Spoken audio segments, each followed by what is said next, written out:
O último grão de arroz que cozinhei tinha uma mancha escura no meio. Eu olhei para ele por um tempo. Sentada na beirada da cama, com o prato vazio na mão, o garfo sujo de nada. Tinha catado aquele grão do fundo da panela com a colher, raspado o esmaltado até fazer barulho, aquele barulho de quem já foi longe demais, procurando alguma coisa que não existe mais. Eu comi assim mesmo. Não porque estava com fome. Comi porque meu corpo ainda não tinha aprendido a desistir, mesmo quando eu já tinha. Meu nome é Teresa. Tenho 53 anos, 2 dentes que doem quando o tempo fecha, um par de chinelos que já não tem mais solado e uma aliança que eu ainda uso no dedo, mesmo depois de 3 anos que enterrei o homem que me deu ela. Não tirei porque, honestamente, não sei mais por quê. Talvez porque tirar fosse admitir que acabou de verdade.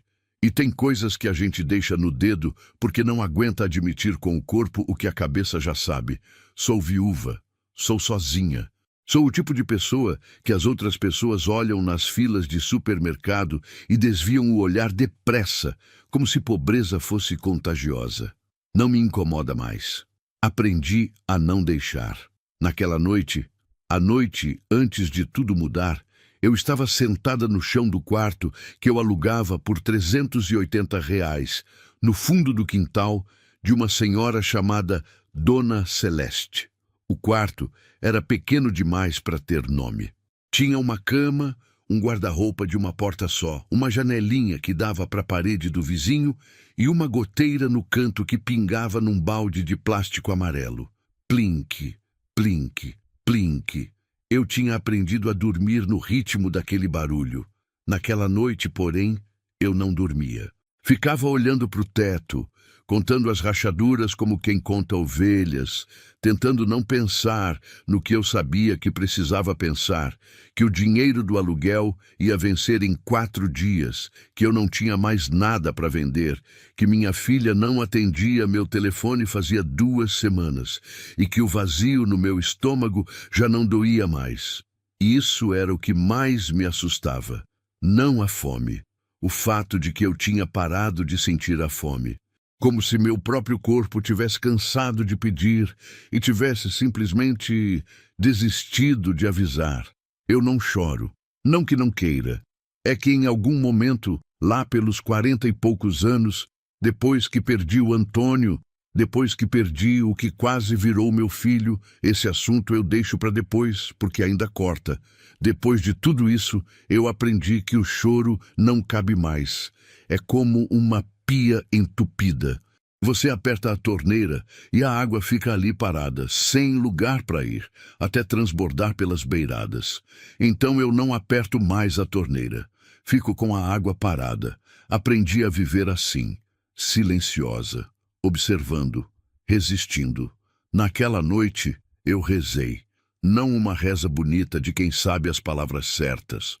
Uma reza feia, daquelas que a gente faz quando não tem mais orgulho, quando você ajoelha no chão de um quarto que cheira a mofo e fala baixinho para um teto que não responde.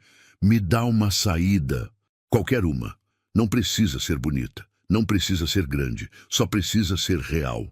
Depois me levantei, dobrei o cobertor, apaguei a luz e dormi com o estômago vazio e o coração mais vazio ainda. O telefone tocou às 8h17 da manhã seguinte. Eu sei o horário porque olhei para o relógio de plástico que ficava em cima do guarda-roupa. Um relógio que Antônio tinha ganhado de brinde num posto de gasolina anos atrás e que eu tinha guardado como se fosse ouro. E o ponteiro do minuto estava quase em cima do 3. Número desconhecido, código de área que eu não reconhecia. Quase não atendi. Penso nisso às vezes. Como a vida inteira pode depender de um segundo de hesitação, de um polegar que quase desliza para o lado errado da tela. Mas atendi. Alô? A voz do outro lado era de um homem jovem, formal, aquele tipo de voz treinada para dar notícias sem emoção. Estou falando com a senhora Teresa Aparecida Moura? Sim. Minha voz saiu rouca. Eu mal tinha falado com alguém nos últimos dias. Senhora Teresa, meu nome é Dr. Fábio Mendonça. Sou advogado. A senhora foi incluída como beneficiária em um testamento. Preciso confirmar seus dados para dar continuidade ao processo. Eu fiquei quieta por um tempo. Depois ri. Não uma risada de alegria. Foi uma daquelas risadas curtas, secas, que saem quando a gente ouve algo tão absurdo que o corpo não sabe como reagir de outro jeito. Beneficiária de testamento? Repeti. O senhor tem certeza que é comigo? Teresa Aparecida Moura, viúva de Antônio Carlos Moura, anteriormente residente na Rua das Quaresmas, número 112, meu antigo endereço. O endereço da casa que eu tinha perdido 2 anos antes, quando as dívidas do Antônio apareceram depois da morte dele, como dívidas sempre aparecem. Na pior hora, sem aviso, sem piedade. É comigo sim, disse eu baixinho. A senhora foi incluída no testamento de irmã Helena Maria do Rosário, falecida há 15 dias. A senhora a conhecia? E foi aí que eu parei de respirar. Irmã Helena.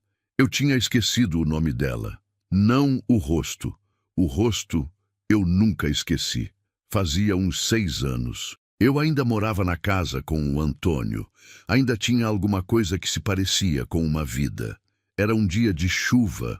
Uma quarta-feira de inverno paulista, daquelas cinzentas que parecem durar semanas. Eu tinha ido à padaria na esquina buscar pão, e na volta, debaixo da marquise do mercadinho fechado, tinha uma freira, velha, pequena, molhada até os ossos. Ela não estava pedindo nada. Estava só parada, segurando um terço velho nas mãos, olhando para a chuva com uma calma que eu achei, naquele momento, quase perturbadora. Não sei por que parei. Naquele tempo eu também não tinha muito, mas parei. A senhora está bem? Perguntei. Ela virou para mim. Tinha uns olhos escuros, fundos, do tipo que parece que já viu muita coisa e parou de se assustar faz tempo. Estou com fome, ela disse. Simples assim, sem vergonha, sem rodeio. Eu levei ela para casa. Aqueci um prato de feijão com arroz que tinha sobrado do almoço. Dei um copo de suco de caixinha. Sentei do lado dela e fiquei quieta enquanto ela comia, porque aprendi que às vezes a melhor companhia é a que não enche o silêncio de palavras desnecessárias. Quando terminou, ela segurou minha mão. As mãos dela eram pequenas, frias, cheias de veias salientes como raízes de árvore. Como é seu nome, minha filha? Teresa. Ela fechou os olhos por um momento. Depois abriu e disse com uma voz tão firme que deu vontade de acreditar. Teresa, você não vai ser esquecida. Eu sorri. Achei que era a fala de uma senhora religiosa, daquelas frases feitas que as pessoas usam para preencher os momentos em que não sabem o que dizer. Não era. Senhora Teresa? A voz do advogado me trouxe de volta. A senhora está aí? Estou. Engoli em seco. O que ela me deixou? Uma pausa breve. Uma propriedade rural. Casa, terreno e todas as pertenças. Fica no interior, a cerca de 200 quilômetros daqui. Ele fez uma pausa. Mas a senhora precisará comparecer pessoalmente para assinar a documentação e tomar posse. Há algumas condições específicas mencionadas no testamento. Que condições? Outra pausa, dessa vez mais longa. Prefiro explicar pessoalmente, senhora Teresa. Há um detalhe que irmã Helena deixou registrado com muita ênfase. Uma instrução que ela pediu que fosse transmitida de forma direta. Me fala agora, insisti. Tinha aprendido a não deixar recado para depois. Depois às vezes não chega. Ele respirou fundo. Ela escreveu o seguinte: diga a Teresa que a casa é dela, que ela merece descansar, mas que, por favor, por tudo que é sagrado, ela nunca abra a porta do fundo depois que escurecer. O plinque da goteira no balde amarelo soou mais alto do que nunca. Eu fiquei olhando para a parede rachada do meu quarto de R$ 380 por mês. E pela primeira vez em muito tempo, senti alguma coisa que eu tinha quase esquecido o nome. Não era esperança. Esperança eu não me permitia mais. Era aquela coisa menor, mais honesta. Era curiosidade. E às vezes, quando você não tem mais nada a perder, curiosidade é suficiente para te fazer seguir em frente. Eu não sabia, naquele momento, o que me esperava naquela casa. Não sabia o que estava enterrado naquele terreno. Não sabia o que o nome do meu marido estava fazendo numa foto dentro de um baú que ninguém deveria ter encontrado. Mas peguei minha bolsa surrada, meu cobertor dobrado, meu relógio de posto de gasolina e fui. Porque quando você passou por tudo o que eu passei, você aprende uma coisa: o medo do desconhecido nunca vai ser maior que o medo de ficar parada no mesmo lugar para sempre. Capítulo 2, em breve. A chegada. A casa que respirava. E os primeiros passos que ela ouviu antes de ouvir os dela próprios. Continue, 12, capítulo 2. A casa que respirava. O ônibus me deixou na beira de uma estrada que não tinha nome. Só um número federal desbotado numa placa enferrujada e uma seta apontando para a direita que indicava Vila São Benedito. 12 quilômetros. O motorista falou sem olhar para mim, com aquela indiferença de quem repete a mesma coisa todo dia e já não escuta mais o próprio som da voz. Terminal final, senhora. Daqui a senhora vai a pé ou arranja carona. Desci com minha bolsa de lona no ombro, a bolsa que tinha tudo que eu possuía no mundo: 2 mudas de roupa, um sabonete, o relógio do Antônio embrulhado num pano de prato, a chave que o advogado tinha me entregado num envelope pardo, e uma barra de goiabada que eu tinha comprado na rodoviária porque era o mais barato que tinha, e eu precisava de alguma coisa no estômago para aguentar as 4 horas de viagem. O ônibus foi embora levantando uma poeira vermelha.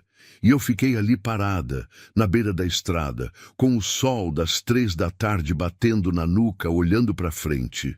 A paisagem era linda. Isso me pegou de surpresa. Eu não estava esperando que fosse linda.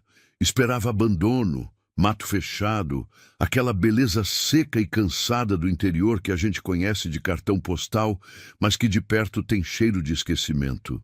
Mas não era assim.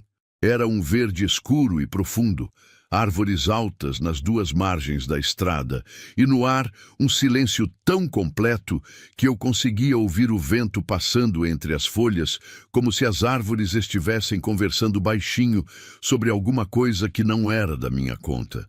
Comecei a caminhar. Uma caminhonete parou depois de uns 20 minutos. Um homem de uns 60 anos, chapéu de palha, rosto talhado de sol, me olhou pela janela com aquela desconfiança educada do interior.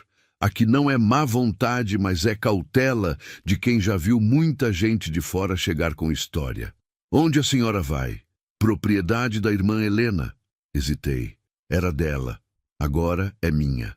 O homem ficou quieto por um segundo. Algo passou pelo rosto dele. Rápido demais para eu identificar com certeza. Mas eu aprendi a ler os silêncios das pessoas antes das palavras.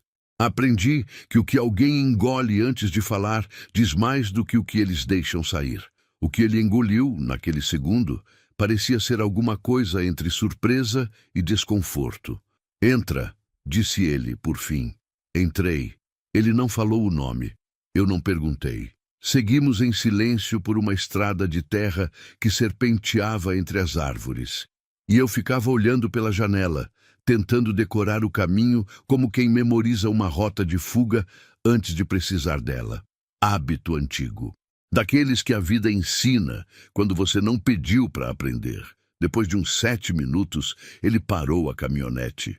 É aqui, disse. Olhei para frente. E a casa estava lá. Ela ficava no fim de um caminho estreito, ladeado por 2 fileiras de árvores altas demais para aquela região, com troncos grossos e escuros que pareciam ter crescido ali fazia séculos. As copas se fechavam por cima do caminho como um teto vivo, e a luz do sol chegava filtrada, fragmentada em pedaços dourados que se moviam com o vento. Bonito, perturbadoramente bonito. A casa em si era de alvenaria antiga, pintada de branco, que o tempo tinha transformado num amarelo sujo, com janelas de madeira escura e um alpendre pequeno na entrada. Tinha um jardim na frente que alguém tinha cuidado até pouco tempo. Ainda dava para ver a forma dos canteiros, as mudas de alecrim e arruda ainda vivas, as pedras brancas que delimitavam os caminhos. Mas tinha também uma qualidade de lugar que espera, não abandonado, esperando, como quando você sai de casa por uma semana e volta, e a casa tem aquele ar, aquela atmosfera de quem ficou ali parada, guardando seu cheiro, seus barulhos, o formato das suas ausências. Essa casa tinha esse ar, mas eu nunca tinha estado nela antes. A senhora tem certeza? A voz do homem me fez virar. Ele estava me olhando com aquela expressão de novo. Agora eu conseguia identificar melhor. Era preocupação, genuína, não performática. Tem certeza que quer ficar aqui? Não tenho para onde ir, respondi. Simples e verdadeiro. Ele assentiu devagar, como se aquela fosse a única resposta que fazia sentido. Meu nome é Seu Valdir. Eu moro na propriedade do lado, uns 3 quilômetros dali. Apontou vagamente para a direita. Se precisar de qualquer coisa, esperou. Obrigada, disse eu. A irmã Helena era uma boa mulher, falou ele, olhando para a casa com aquela expressão cuidadosa. Mas aquela casa, a senhora vai logo entender que ela tinha os modos dela. Antes que eu pudesse perguntar o que ele queria dizer com isso, ele deu marcha a ré e foi embora sem olhar para trás. Fiquei sozinha, com a chave na mão e a bolsa no ombro. E aquela casa me olhando de frente como se já soubesse meu nome.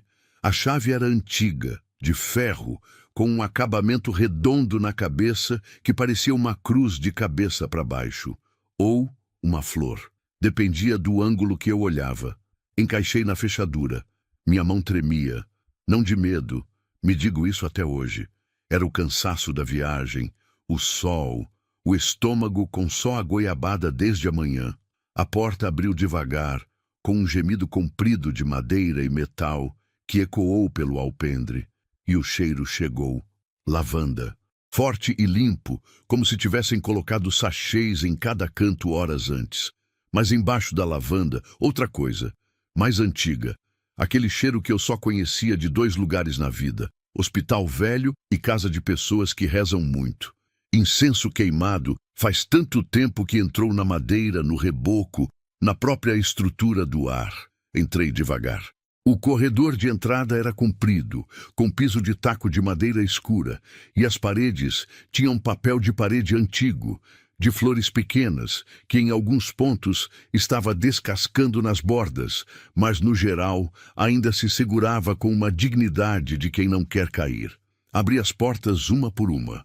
Sala pequena, com um sofá de 2 lugares coberto por um tecido de chita passado a ferro, uma mesa com uma bíblia em cima, um crucifixo na parede. Cozinha limpa. Isso me surpreendeu.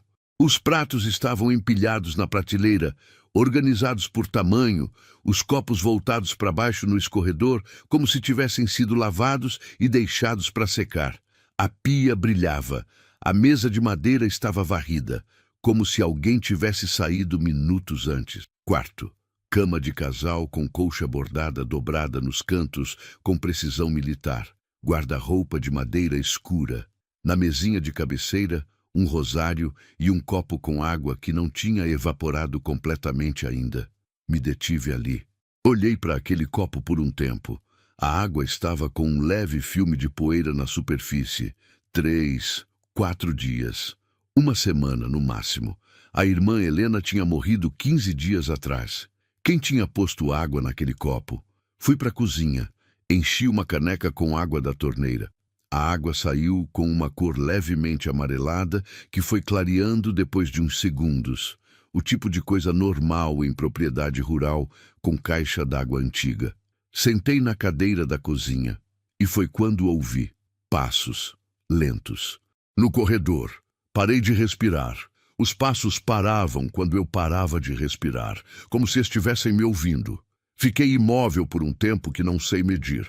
Pode ter sido 10 segundos, pode ter sido 2 minutos, o tipo de tempo que não obedece relógio. Depois, com uma voz mais firme do que eu esperava de mim. Tem alguém aí? Silêncio. Mas era um silêncio preenchido. Sabe quando você entra num quarto e sabe, antes de ligar a luz, que não está vazia? Era esse silêncio. O silêncio de quem está te ouvindo de volta. Me levantei, peguei a caneca pela asa, não porque fosse me defender com ela, mas porque precisava de algo na mão. Precisava sentir o peso de alguma coisa concreta. Fui até o corredor. Vazio. Percorri cada cômodo de novo, cada canto. Abri o armário do banheiro, olhei embaixo da cama, verifiquei o fundo do guarda-roupa. Nada. Voltei para a cozinha. Bebi a água de uma vez. E me disse o que toda mulher que viveu, o que eu vivi, aprende a se dizer nas horas de estranhamento. Você está cansada, Teresa. Você está com fome. Você está sozinha há tempo demais e a solidão faz barulho quando quer. Acreditei em mim mesma. Por aquela noite acreditei. Dormi na cama da irmã Helena porque era a única cama. Dobrei minha roupa em cima do guarda-roupa, coloquei o relógio do Antônio na mesinha do lado do rosário dela e deitei vestida debaixo da colcha bordada. O teto era alto, com uma mancha de umidade num canto que tinha o formato vago de uma mão aberta. Olhei para ela até o sono vir. Antes de apagar a luz, me lembrei da instrução da irmã Helena. As palavras que o advogado tinha repetido com a voz cuidadosa de quem transmite um recado que não entende, mas respeita. Por favor, nunca abra a porta do fundo depois que escurecer. Levantei, percorri o corredor todo até o fundo e parei. Não havia porta nenhuma. O corredor terminava numa parede. Papel de parede de flores, igual ao resto. Nada mais. Voltei para a cama. Talvez o advogado tivesse entendido errado. Talvez a freira estivesse confusa nos dias finais. Talvez não houvesse porta nenhuma.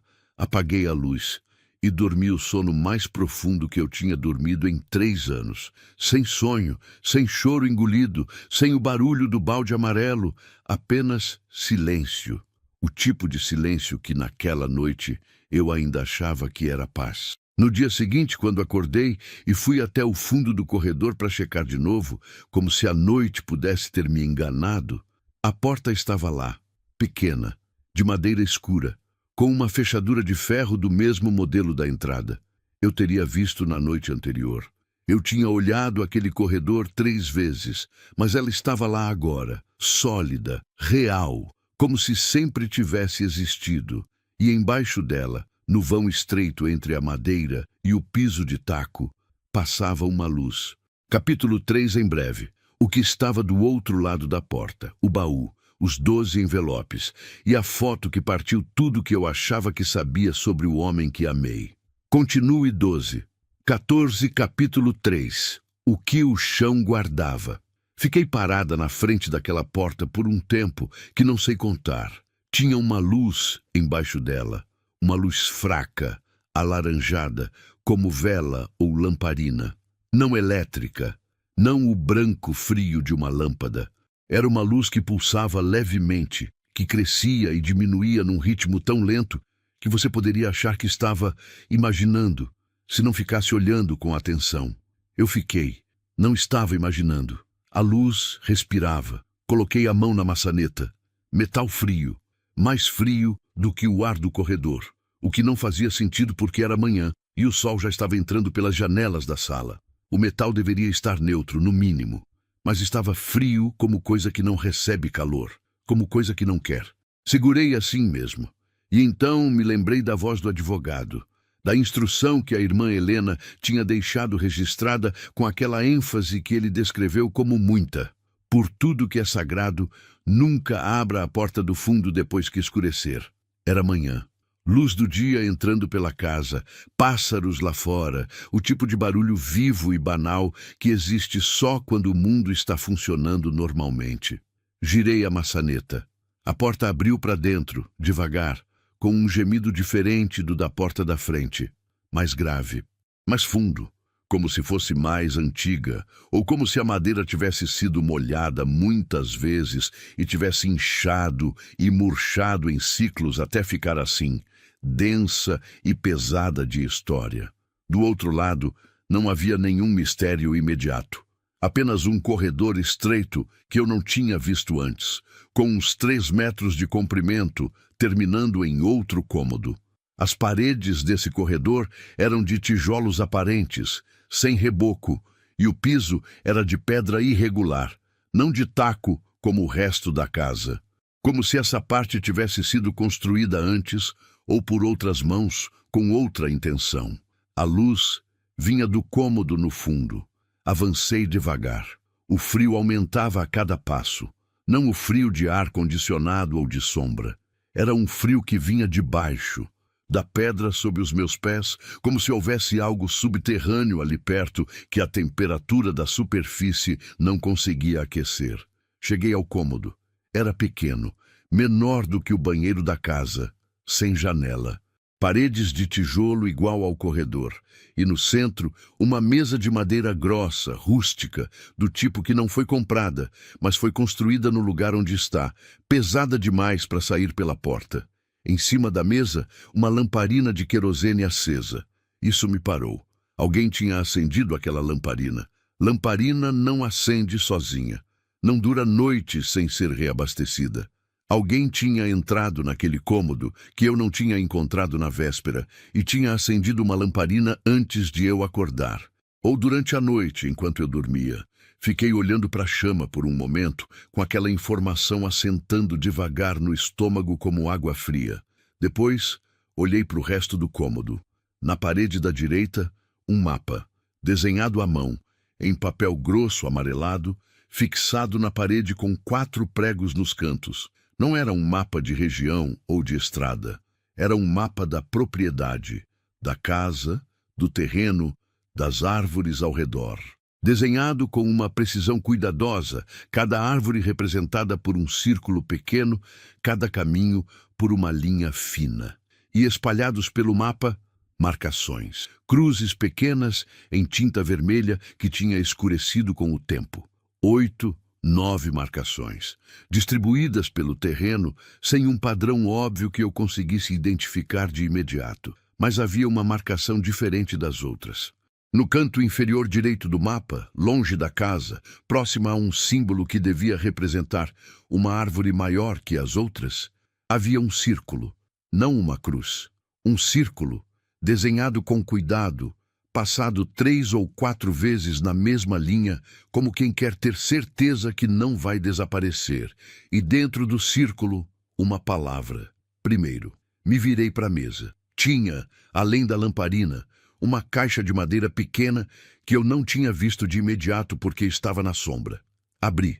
Dentro uma chave, menor do que a da porta da frente, e 12 envelopes, cada um com um número escrito na frente a lápis. 1, 2, 3, até 12, organizados em ordem um sobre o outro, exceto que no fundo da caixa, embaixo de todos os outros, havia um 13º envelope, sem número, com um nome, o meu nome, Teresa. Escrito com aquela caligrafia miúda e inclinada de quem aprendeu a escrever com regras que não existem mais, letra de freira antiga, letra que eu reconheci sem nunca ter visto antes, porque existe um jeito que as pessoas que passaram a vida rezando escrevem que é diferente de todo o resto, como se cada letra fosse também uma pequena oração. Minhas mãos tremiam quando peguei o envelope, não de medo. De alguma coisa que era medo e respeito e antecipação, misturados numa coisa só, que não tem nome direito, mas que você conhece quando sente. Abri devagar. A carta tinha 3 páginas, escritas nos 2 lados, com aquela mesma letra miúda, dobradas em 3 partes iguais, com uma precisão que me fez pensar que a irmã Helena tinha dobrado e desdobrado aquela carta muitas vezes antes de colocá-la no envelope. Como quem revisa. Como quem hesita. Comecei a ler. Teresa. Se você está lendo isso, é porque você ficou. E se ficou, já sabe que essa casa não é simples. Não me desculpe por não ter te avisado mais. Avisar mais seria te assustar de uma forma que te impediria de chegar até aqui, e eu precisava que você chegasse. Você foi escolhida, mas não da forma que as pessoas costumam imaginar quando ouvem essa palavra.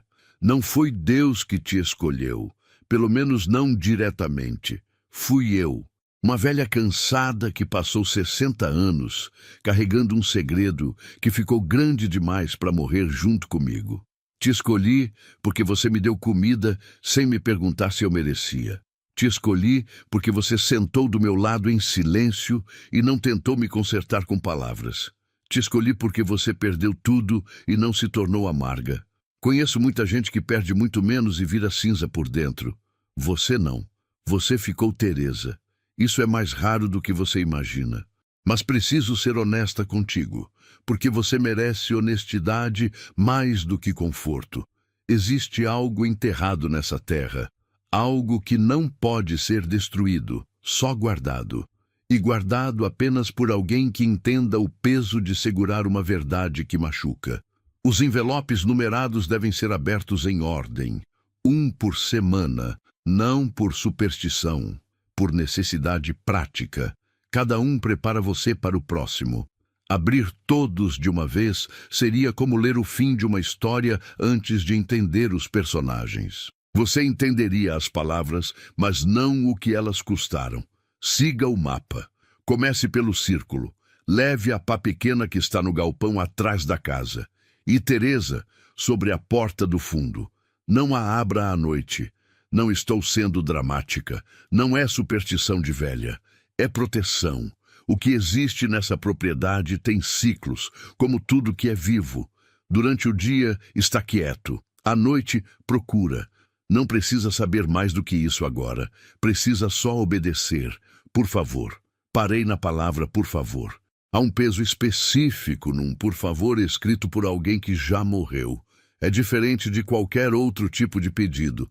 Não tem como recusar, não tem como negociar, não tem destinatário vivo para explicar por que não vai cumprir. É só o pedido, suspenso no papel, esperando. Dobrei a carta, coloquei de volta no envelope. Peguei a chave pequena da caixa e os 12 envelopes numerados e levei tudo para a cozinha, onde a luz era melhor e o ar menos carregado. Esquentei água para um café que encontrei num pote na prateleira. Sentei à mesa e olhei para o mapa que tinha tirado da parede e estendido sobre a madeira. O círculo, a palavra primeiro, uma árvore maior que as outras, no canto do terreno. Encontrei a pá pequena no galpão exatamente onde a carta dizia. O galpão era de madeira, separado da casa uns 15 metros, com uma porta que prendia, mas não trancava. Dentro, ferramentas velhas penduradas em pregos, um carrinho de mão com pneu murcho, latas empilhadas numa prateleira e no canto, encostadas na parede, 3 pás de tamanhos diferentes. A menor tinha o cabo pintado de vermelho, como para ser encontrada. Peguei, voltei para o mapa, calculei a direção, saí pelos fundos da casa. O terreno era maior do que parecia da estrada. Tinha um pomar de um lado, com árvores que eu não conseguia identificar todas, algumas com frutos pequenos e verdes ainda. Do outro lado, o que devia ter sido uma horta, agora tomada pelo mato, mas com a estrutura ainda visível, os sulcos na terra, os mourões apodrecendo. E no fundo, num canto, onde as árvores do mato nativo começavam, havia uma árvore diferente, maior, mais velha, com um tronco tão grosso que eu não teria conseguido abraçar sozinha, e raízes que saíam da terra como dedos de uma mão gigante. A casca era escura, quase preta na base, e a copa estava cheia mesmo no inverno, um verde escuro e denso que bloqueava a luz de cima como um guarda-chuva. Me aproximei devagar. Olhei para o chão ao redor das raízes. A terra estava diferente num ponto, mais escura, mais solta, cavada e reaterrada há muito tempo, mas de um jeito que alguém que sabe olhar consegue ver, como uma cicatriz na pele da terra. Encostei a ponta da pá e comecei a cavar. Não foi rápido. A terra estava dura nos primeiros centímetros, com raízes finas cruzando em todas as direções que eu precisava cortar com a lateral da pá. Mas debaixo dessa camada mais dura, a terra amolecia. Ficava mais escura, mais úmida, com aquele cheiro de coisa guardada que é diferente do cheiro de coisa morta. Cavei por uns 20 minutos. A pá bateu em metal com um som oco que ecoou pelo terreno e subiu pela madeira do cabo até minha mão como uma vibração. Tirei a terra ao redor com cuidado, usando as mãos quando a pá ficava grossa demais. Descobri as bordas, 4 cantos de metal enferrujado, uma alça no centro de ferro com a ferrugem laranja avermelhada de coisa que ficou úmida por muito tempo. Um baú, pequeno, do tamanho de uma caixa de sapatos grande, talvez um pouco mais fundo. Precisei de mais uns minutos para soltar completamente da terra, que segurava as bordas como se não quisesse deixar ir. Finalmente consegui puxar pela alça e trazer à superfície. Carreguei até a casa, até a mesa da cozinha, coloquei com um baque surdo sobre a madeira. A fechadura era do tamanho certo para chave pequena. Abri. Dentro, 3 coisas. A primeira era um maço de documentos dobrados, papel antigo, alguns tão frágeis que a dobra estava se desfazendo. Não li na hora. Precisava de cuidado, de tempo, de luz melhor. A segunda era um caderno de capa dura, preta, com um elástico em volta. Abri o elástico com cuidado. A primeira página tinha uma data, março de 1987, e um título escrito em maiúsculas, registro. A terceira coisa me fez parar de respirar. Era uma fotografia, preto e branco, mas de boa qualidade, o tipo que as pessoas tiravam em estúdio nos anos 70, 80, com aquele fundo neutro e aquela luz calculada que fazia todo mundo parecer importante por 5 minutos. 3 pessoas, um homem mais velho de terno escuro que eu não conhecia. Uma freira jovem com o hábito completo, que eu reconheci mesmo com 20, 30 anos a menos no rosto. Irmã Helena. E o terceiro, mais jovem, muito mais jovem do que eu conheci, com o cabelo ainda escuro e o rosto sem as marcas que os anos e o cigarro deixaram. Mas os olhos eram iguais. O jeito de pousar o queixo levemente para cima, aquele hábito de olhar para a câmera como se estivesse avaliando ao invés de sendo avaliado. Era inconfundível. Era o Antônio, meu marido. Numa fotografia com a irmã Helena. Numa fotografia que tinha sido enterrada no fundo de um terreno que a irmã Helena me deixou em testamento. Numa fotografia que eu nunca tinha visto. Num capítulo da vida dele que ele nunca tinha me contado. Fiquei olhando para aquela foto por um tempo longo. Não senti raiva imediatamente. Raiva vem depois, quando o choque assenta. Primeiro vem aquela coisa mais funda, mais silenciosa, que é o sentimento de que o chão que você achava sólido sempre foi oco. E você só não sabia porque nunca tinha pisado com força suficiente. Quantos anos de casamento? 22. 22 anos dormindo do lado de um homem que tinha um passado com uma freira, que me deixou uma casa com segredos enterrados no quintal. Coloquei a foto de volta no baú. Fechei a tampa. Apoiei as 2 mãos na borda da mesa e fiquei assim, de cabeça baixa, respirando devagar. Não chorei. Aprendi a não apertar a torneira, mas senti a água subindo. Naquela tarde, quando o sol começou a descer e as sombras das árvores se alongaram pelo terreno, eu ouvi passos de novo. Dessa vez, eram do lado de fora, na varanda dos fundos. Fui até a janela da cozinha e olhei. Um homem estava parado no limite do terreno onde o jardim terminava e o mato começava. Parado, não caminhando, me olhando diretamente. Alto, de terno escuro apesar do calor, com um sorriso que estava no lugar certo no rosto, mas não alcançava os olhos. O tipo de sorriso que é uma instrução, não uma emoção. Me olhou por um segundo longo. Depois virou e foi embora pelo mato, devagar, sem pressa, do jeito de quem sabe que vai voltar. Voltei para a mesa. Abri a carta da irmã Helena de novo. Procurei o trecho que eu tinha lido rápido demais na primeira vez, ansioso para chegar ao que vinha depois. Ali estava. Eles vão tentar tirar tudo de você, como fizeram antes, como sempre fizeram. O homem que você amou fazia parte disso, mas Teresa, escuta o que eu preciso que você entenda. Fazer parte de algo não é a mesma coisa que ser aquilo. Eu conheci Antônio, sei o que ele foi. Sei também o que ele tentou ser no fim. O caderno vai te explicar. Leia com cuidado, leia com misericórdia. Não pela memória dele, pela sua. Fechei a carta. Olhei para o caderno de capa preta ainda fechado sobre a mesa. Lá fora, o sol tinha quase sumido. As sombras tinham engolido o terreno, e do corredor muito baixinho, quase imperceptível, o cheiro de querosene. A lamparina do quarto dos fundos, que eu tinha certeza que tinha apagado antes de sair, estava acesa de novo. Eu tinha duas escolhas naquele momento: pegar minha bolsa de lona e ir embora pelo mesmo caminho que vim, deixar para trás a casa e o baú, e o caderno e a foto e tudo que eu ainda não sabia, mas que já podia sentir que ia custar, ou ficar. Pensei no quarto de R$ 380, no balde amarelo, no grão de arroz com mancha escura. Pensei na irmã Helena segurando minha mão e dizendo: "Você não vai ser esquecida." Abri o caderno e comecei a ler. Capítulo 4 em breve. O que estava escrito no caderno. O passado do Antônio e a noite em que eu desobedeci. Continue 12:17, capítulo 4. O que o Antônio nunca me contou. O caderno tinha 143 páginas escritas.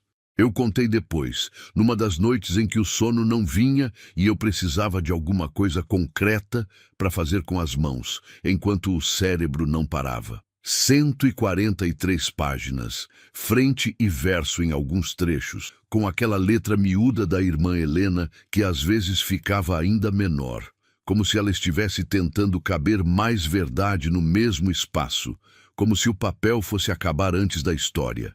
Não era diário. Era testemunho. Havia uma diferença que eu levei algumas páginas para entender, mas quando entendi, ficou claro. Diário é para você mesmo.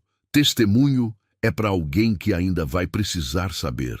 Cada frase tinha aquela qualidade de coisa dita com cuidado, pesada antes de ser escrita, como depoimento dado sabendo que vai ser lido por olhos que vão julgar, e que merecem a verdade mesmo quando a verdade é irregular e difícil de organizar. Sentei à mesa da cozinha com o caderno aberto, a lamparina que eu tinha trazido do quarto dos fundos, acesa no centro da mesa, uma caneca de chá que tinha encontrado numa lata na prateleira e que cheirava a erva doce e a algo que eu não reconhecia. E li. A história começava em 1974. A irmã Helena tinha 26 anos e era professora numa escola rural mantida pela congregação dela, numa região que ela descrevia apenas como o Vale, sem nome de cidade, sem coordenadas. Eu entenderia mais tarde por que ela era imprecisa nos detalhes geográficos. Proteção. O mesmo motivo que faz testemunha protegida mudar de nome. Naquele vale havia uma família com terra, muita terra. O tipo de família que em lugares pequenos não é apenas família, é instituição, é lei informal. É o nome que aparece nos papéis de todo mundo, porque em algum momento todo mundo precisou de alguma coisa que só eles podiam dar. E favores assim nunca são gratuitos. São investimento com juros compostos, cobrados em gerações. O nome da família era Serrano. Antônio não era serrano. Antônio era filho de um trabalhador das terras do Serrano. Nasceu no vale, cresceu sabendo seu lugar, aprendeu desde cedo a linguagem específica de quem não tem nada num lugar onde os que têm tudo estão sempre por perto como lembrete. Mas Antônio era inteligente. A irmã Helena escreveu isso com uma admiração que me custou alguma coisa sentir, lendo ali naquela cozinha. Porque era a admiração de alguém que conheceu meu marido antes de mim e viu nele coisas que eu também tinha visto e que eu achava que eram só meus de conhecer. Ele absorvia tudo, ela escreveu. Eu nunca tive aluno assim. Você dava uma ideia e ele não só entendia, ele chegava no lugar onde a ideia levava antes de você terminar de explicar. Era assustador às vezes. O tipo de inteligência que em condições certas vira sabedoria e em condições erradas vira ferramenta de quem sabe usá-la. As condições foram erradas. Os Serrano notaram Antônio quando ele tinha 17 anos. Não por bondade, por utilidade. Um rapaz inteligente, educado pela freira, sem família com posses, sem alternativa, com um futuro que sem intervenção seria igual ao do pai e ao do avô. A mesma terra, as mesmas mãos calejadas, o mesmo nome apagado nos papéis de outra pessoa. Eles ofereceram a ele uma saída. A irmã Helena não escreveu o que exatamente era essa saída nos primeiros capítulos do caderno. Ela construía devagar, dava contexto antes de dar fato, como professora que sabe que compreensão vem de camadas, não de revelações isoladas. Mas o que ficava claro naquelas primeiras páginas era que Antônio aceitou. E que aceitar teve um custo que ele levou anos para entender completamente, e que quando entendeu, já era tarde para desfazer a maioria. Não o culpo, ela escreveu. Nunca o culpei. Você não culpa uma pessoa por escolher uma porta quando todas as outras estavam fechadas. E a fome é real. E a humilhação de não ter nada é real. E a oferta parece generosidade quando na verdade é armadilha. Você só culpa depois que sabe distinguir os dois. E saber distinguir custa tempo que a pobreza não dá. Parei nessa frase. Li 2 vezes. Pensei em mim mesma em tantos momentos da vida em que eu tinha feito escolhas que depois pareceram erradas e que na hora eram simplesmente as únicas disponíveis. Continuei lendo. O que os Serrano faziam era simples na estrutura e complexo nas consequências. Compravam terra. Não de forma honesta. Compravam usando documentos forjados, pressão sobre famílias vulneráveis, dívidas fabricadas, a cumplicidade de cartórios e advogados que sabiam o que estavam assinando, e assinavam assim mesmo porque os Serrano pagavam bem, e o medo de não ser pago era maior que o medo de fazer coisa errada. Antônio, no começo, carregava documentos. Só isso. Levava envelopes de um lugar para outro, sem saber ou sem querer saber o que estava dentro. A ignorância conveniente de quem precisa de dinheiro e aprende rapidamente que perguntas têm preço. Mas os anos foram passando, e Antônio foi subindo. E subir na estrutura do Serrano significava saber mais. E saber mais significava estar mais dentro. E estar mais dentro significava que sair ficava cada vez mais caro. Não em dinheiro, mas no tipo de moeda que se paga com liberdade e sono e a capacidade de olhar para si mesmo no espelho sem desviar o olhar.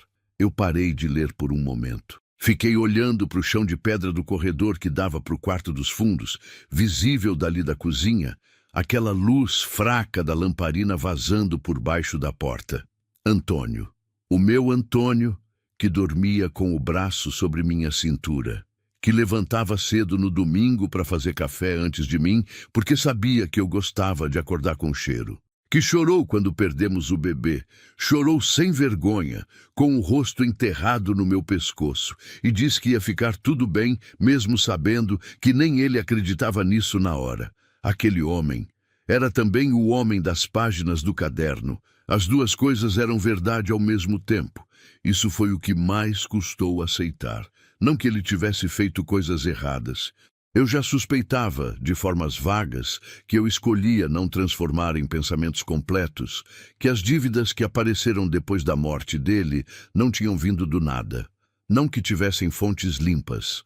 O que custou foi entender que as duas versões dele eram reais e simultâneas, que o homem que me amou de verdade e o homem que carregou envelopes sujos eram a mesma pessoa, que a gente não é uma coisa só, que somos sempre a soma de tudo que fizemos e tudo que não fizemos e tudo que queríamos ter feito diferente. A irmã Helena tinha escrito sobre isso. As pessoas precisam que os outros sejam inteiramente bons ou inteiramente ruins, porque é mais simples de carregar. A verdade é que a maioria de nós é as duas coisas em proporções variáveis, dependendo do momento e da necessidade e do medo. É pesada demais para a maior parte das pessoas. Teresa vai aguentar. Eu sei porque a vi sentar do meu lado sem tentar me consertar. Quem aguenta o silêncio dos outros, aguenta a complexidade deles também. Ela tinha escrito meu nome naquele caderno anos antes de eu chegar ali. Isso me fez sentir uma coisa que não tinha nome exato, como ser esperada por alguém que você mal conheceu, como pertencer a um lugar antes de saber que ele existe. Continuei lendo até a madrugada. O caderno contava como Antônio, já nos anos 90, tinha começado a se arrepender. Não de repente, não numa conversão dramática. Devagar, da forma como a consciência trabalha quando você não quer ouvi-la, mas ela insiste, chegando nas beiradas do sono, nos momentos de silêncio que você tenta preencher, mas não consegue sempre. Ele foi até a irmã Helena. Eu não sabia disso, não fazia ideia. Nós já tínhamos nos casado, já tínhamos anos juntos. E ele foi até a freira que tinha sido professora dele na infância e confessou. Não num confessionário. Numa conversa longa, num dia de chuva, na cozinha da casa dela. Provavelmente nessa mesma cozinha onde eu estava sentada agora lendo sobre aquilo. Ele chegou molhado, ela escreveu, sem avisar. Bateu na porta e quando eu abri, ele estava parado na chuva com aquela expressão de homem que carregou peso demais por tempo demais e o corpo já não aguenta, mas a cabeça ainda não sabe largar. Eu o fiz entrar. Esquentei café e ele ficou ali por 3 horas me contando tudo, tudo. Quando terminou, eu perguntei o que ele queria fazer. Ele disse, quero sair, mas tenho medo. Eu disse, de quê? Ele disse, de que eles venham atrás, de que a Teresa pague por algo que ela não fez. Ela não sabe de nada, nunca soube. Eu precisava que houvesse pelo menos uma parte da minha vida que fosse limpa. Parei, reli aquela parte 3 vezes. Eu precisava que houvesse pelo menos uma parte da minha vida que fosse limpa. Aquela parte era eu. Eu era o lugar onde ele guardava o que ainda prestava nele. Não sabia se aquilo me consolava ou me despedaçava. Acho que era os dois, do mesmo jeito que ele era as duas coisas ao mesmo tempo. O caderno explicava os documentos do baú. A irmã Helena, nos anos seguintes, tinha ajudado Antônio a reunir provas. Registros das transações do Serrano, papéis que comprovavam as fraudes, os nomes, as datas, os valores. Antônio tinha acesso. Sabia onde estavam as coisas, tinha copiado o que conseguiu copiar sem que percebessem. Mas antes que pudesse fazer alguma coisa com aquilo, morreu. Infarto. Rápido. Numa manhã de terça-feira em que acordou reclamando de dor no braço esquerdo e 2 horas depois estava numa maca de pronto-socorro sem nunca mais voltar a si. 58 anos. Eu que não sabia de nada, fiquei para trás com as dívidas que apareceram, com a casa que foi, com a vida que foi, achando que era só azar, só o destino pesado que algumas pessoas carregam sem merecer. Não era só azar, era consequência, mas consequência de algo que ele tinha tentado consertar. A irmã Helena tinha ficado com os documentos, guardado no baú, esperado. Ela escreveu que esperou porque sozinha não tinha como fazer nada, e porque sabia que as pessoas certas chegam quando é hora, e que forçar o tempo das coisas é o mesmo que arrancar fruta verde. Você pega, mas não serve. E então ela ficou velha, e ficou mais velha. E quando sentiu que o tempo estava acabando, ela pensou em quem poderia carregar aquilo. Quem tinha passado pelo suficiente para entender o peso sem ser esmagada por ele. E se lembrou de uma mulher que tinha sentado do lado dela numa cozinha pequena, num dia de chuva, sem perguntar se ela merecia o feijão com arroz. Era quase 3 da manhã quando ouvi. Não passos dessa vez. Uma batida, forte, seca, 3 vezes, na porta da frente. Me levantei devagar, fechei o caderno, coloquei a mão sobre a capa por 1 segundo, como quem sela alguma coisa. Fui até a porta. Não abri imediatamente. Fiquei parada com a mão na maçaneta fria, ouvindo. Do lado de fora, silêncio. Depois uma voz, masculina, calma, com aquela qualidade de quem não precisa gritar porque tem certeza de que vai ser ouvido de qualquer jeito. Eu sei que a senhora está acordada, dona Teresa. A luz está acesa. Abri a porta. Era o homem do terno escuro que eu tinha visto na beira do terreno no fim da tarde. De perto, era mais velho do que eu tinha calculado. 60 anos, talvez mais. Cabelo branco penteado com precisão. Aquele tipo de rosto que devia ter sido bonito muito tempo atrás e que o tempo tinha endurecido sem destruir. Os olhos eram claros, cinza esverdeados, e tinham aquela qualidade que me incomodou imediatamente, a qualidade de olho que calcula enquanto observa. Sorriu, o mesmo sorriso de antes, no lugar certo no rosto, não chegando nos olhos. Boa noite, me chamo Renato Serrano. O sobrenome caiu no ar da madrugada como uma pedra em água parada. Serrano. Eu não deixei nada aparecer no meu rosto. Aprendi isso também ao longo dos anos, a manter o rosto neutro quando o coração dispara, porque mostrar o que você sente para quem não merece é o mesmo que entregar a arma. O que o senhor quer? Perguntei. Conversar. Inclinou levemente a cabeça. Sobre a propriedade, sobre o que pertence a ela e sobre o fato de que essa casa, Dona Teresa, nunca deveria ter sido sua. Foi deixada para mim em testamento. Testamentos podem ser contestados. Disse aquilo com a facilidade de quem está explicando algo óbvio, paciente, sem pressa. Especialmente quando a pessoa que testou não estava em plena capacidade. A irmã Helena estava em plena capacidade. É o que a senhora acha. Ficamos nos olhando por um momento, ele com aquele sorriso calculado.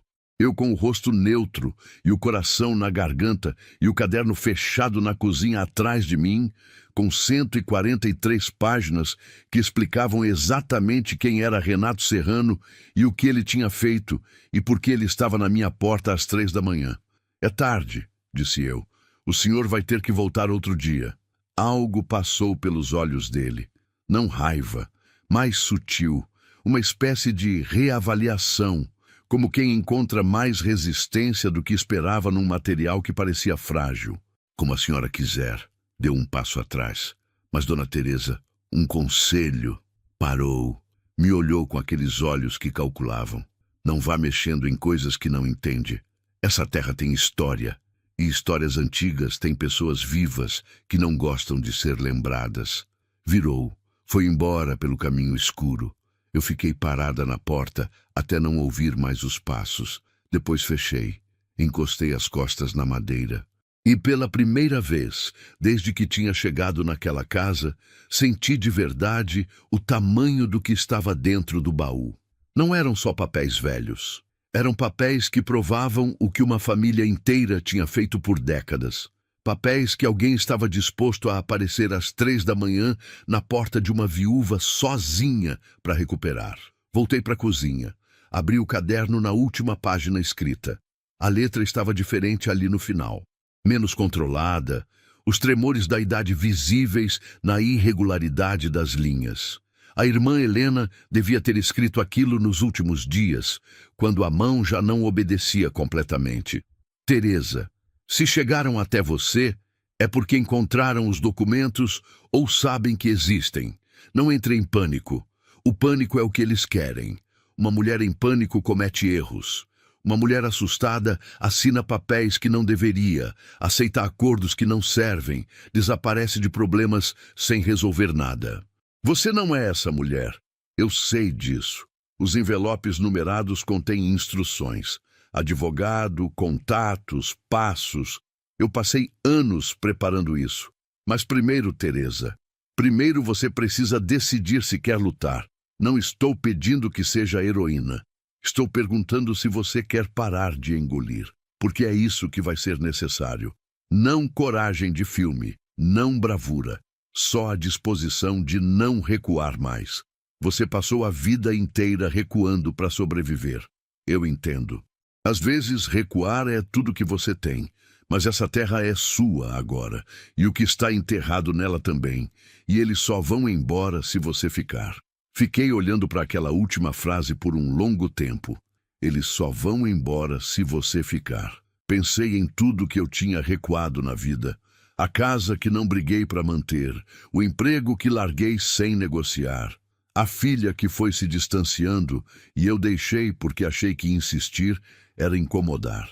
Às vezes, que engoli palavras duras de pessoas que não mereciam meu silêncio, mas que eu ofereci assim mesmo porque o silêncio era mais seguro que o confronto.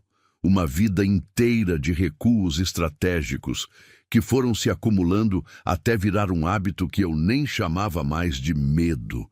chamava de sabedoria, chamava de não criar problema, chamava de saber meu lugar. Me levantei, fui até o corredor, parei na frente da porta do fundo. Estava fechada, trancada, provavelmente. A luz embaixo dela tinha apagado. Era mais de 3 da manhã. Nunca abra a porta do fundo depois que escurecer. Fiquei parada ali por um bom tempo, com a mão no bolso, segurando a chave pequena, com o caderno da irmã Helena ainda quente na memória, com o rosto do Renato Serrano e aqueles olhos calculistas que tinham me avaliado como quem avalia obstáculo, e com uma coisa crescendo no peito que eu não sentia, fazia tanto tempo que precisei de um momento para identificar. Não era medo, era raiva. A raiva limpa e estrutural de quem passou tempo demais sendo pequena em espaços que não mereciam tanta consideração. Não abri a porta. Naquela noite, não abri. Mas encostei a testa na madeira fria e fechei os olhos e fiz uma promessa diferente da que eu tinha feito ajoelhada no chão do quarto de R$ 380. Não pedi saída. Pedi força para ficar. O que eu ainda não sabia era o que estava do outro lado dessa porta. O que a irmã Helena protegia não era um segredo, era uma prova. E provas, nas mãos certas, valem mais do que qualquer herança. Mas antes de chegar lá, eu precisava passar pela noite mais longa da minha vida e pela manhã em que tudo que eu segurava por dentro finalmente transbordou. Capítulo 5, em breve. A noite em que desobedeci. O que havia do outro lado, e o momento em que Teresa para de engolir. Continue 12, 20, capítulo 5. A noite em que parei de engolir. Passei 3 dias sem abrir a porta. 3 dias obedecendo, me dizendo que era respeito pela memória da irmã Helena, que era prudência, que era o tipo de sabedoria que vem de entender que nem toda fronteira existe para ser cruzada. Me dizendo tudo isso com a convicção de quem sabe que está se enganando, mas precisa do engano para funcionar. Durante esses 3 dias, li os primeiros 4 envelopes numerados. Cada um era uma camada. O envelope 1 continha o nome e o telefone de uma advogada em São Paulo, uma mulher chamada Doutora Conceição Araújo, com uma nota da irmã Helena dizendo apenas: ela sabe tudo e está esperando o seu contato. Confie nela. Levei 15 anos para encontrar alguém que não tem preço. O envelope 2 tinha uma lista de nomes. 12 nomes com sobrenome Serrano ou com a anotação associado ao lado. Datas, valores. O tipo de lista que não existe por acidente, que foi construída com paciência e método ao longo de anos por alguém que sabia que um dia precisaria provar o que sabia. O envelope 3 tinha cópias de registros de cartório, escrituras, transferências, com anotações à margem na letra da irmã Helena, apontando as inconsistências, as datas que não fechavam, os nomes que apareciam nos 2 lados da mesma transação de formas que não eram legais. O envelope 4 era diferente dos outros. Não tinha documentos. Tinha uma carta curta, 3 parágrafos. Teresa.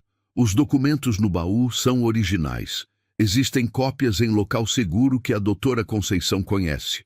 Você não está sozinha nisso, mesmo que se sinta. Existem outras famílias que perderam terra para o Serrano. Existem outras pessoas que guardam pedaços dessa história. Quando você estiver pronta, elas vão aparecer. As pessoas certas sempre aparecem quando você para de se esconder. Sobre Renato Serrano especificamente, ele não age sozinho e não age por conta própria. Ele é o rosto de algo maior. Não se deixe intimidar pelo tamanho. Tamanho não é força, é só tamanho. E Teresa, uma última coisa sobre essa carta, sobre o que você vai sentir quando terminar de ler o caderno e entender tudo. Vai doer. Vai doer de um jeito específico, o jeito que dói quando você descobre que a dor que você já teve tinha uma causa que você não conhecia. É a dor mais injusta que existe. Mas do outro lado dela tem alguma coisa que você merece ter faz muito tempo. Não vou te dizer o nome dessa coisa agora. Você vai reconhecer quando chegar lá. Dobrei a carta. Coloquei de volta no envelope. e fiquei sentada à mesa da cozinha com aquela última frase me ocupando inteira como água, ocupando o formato do recipiente que está dentro. Você vai reconhecer quando chegar lá. Renato Serrano voltou no segundo dia. Dessa vez de manhã, com luz plena e pássaros barulhentos, e tudo que deveria tornar as coisas menos pesadas, mas não tornava. Bateu na porta da frente com 3 pancadas educadas. O tipo de educação que é ameaça disfarçada de cortesia. Abri. Ele estava com outro homem dessa vez, mais jovem, de camisa social, com uma pasta preta na mão e aquele ar de assistente que sabe exatamente o que está sendo pedido e escolheu não ter opinião sobre isso. Bom dia, Dona Teresa. O mesmo sorriso, os mesmos olhos que calculavam. Vim com uma proposta formal. Não tenho interesse em propostas. Uma pausa curta. Ele inclinou levemente a cabeça. A senhora nem ouviu ainda. Não preciso ouvir. Minha voz saiu mais firme do que eu esperava. Essa propriedade foi deixada para mim legalmente. Se o senhor tiver contestação jurídica, fale com meu advogado. Não tinha advogado ainda. Ainda não tinha ligado para a doutora Conceição. Mas ele não precisava saber disso. Algo passou pelos olhos dele de novo. Aquela reavaliação. Dona Teresa, a voz ficou um tom mais baixa, mais direta, largando parte da cortesia como quem larga peso desnecessário. Eu conheço essa propriedade faz 40 anos. Conheço o que tem dentro dela. A senhora chegou há 3 dias e acha que entende o que está segurando. Estou aprendendo rápido. O que a Helena te deixou vai trazer problema. O tipo de problema que uma mulher sozinha não tem como resolver. Aquilo. Uma mulher sozinha. Eu ouvi aquela frase e senti ela pousar no lugar exato onde todas as frases parecidas pousaram ao longo dos anos. O lugar que foi sendo pressionado tantas vezes que ficou calejado, mas não insensível. Calejado e insensível são coisas diferentes. Calejado endurece por cima, mas por baixo ainda sente tudo. Eu senti, e pela primeira vez em muito tempo, não engoli. O senhor vai sair da minha propriedade agora, disse eu, olhando direto para ele, com a voz que eu guardava no fundo da garganta fazia décadas e que saiu inteira sem tremer. E se voltar sem ser chamado, eu ligo para a polícia. Não porque acho que vai resolver tudo, mas porque começa a deixar rastro. E rastro é o que o senhor mais teme, eu acho. O silêncio que se seguiu foi de um tipo específico. O silêncio de quando alguém que está acostumado a controlar o ambiente perde o controle do ambiente por um segundo e precisa de um momento para se reorganizar. Ele me olhou. Eu o olhei de volta, sem desviar, sem preencher o silêncio. Aprendi que o silêncio pertence a quem aguenta ficar nele mais tempo. Eu aguento. Passei a vida inteira treinando sem saber que estava treinando para isso. Como a senhora quiser, disse ele por fim, com aquela voz calma que eu já sabia que era máscara. Por enquanto. Virou. Foi embora. O assistente foi atrás sem olhar para mim, aquele olhar de quem aprendeu a não ver o que não quer carregar. Fechei a porta, encostei as costas na madeira e tremi. Não de medo, de alívio. Do tipo de alívio que vem quando você descobre que ainda tem dentro de você o que achava que tinha perdido. Liguei para a doutora Conceição naquela tarde. Ela atendeu no segundo toque, com uma voz direta e aquecida ao mesmo tempo. O tipo de voz de quem diz o que precisa dizer sem perder a humanidade no processo.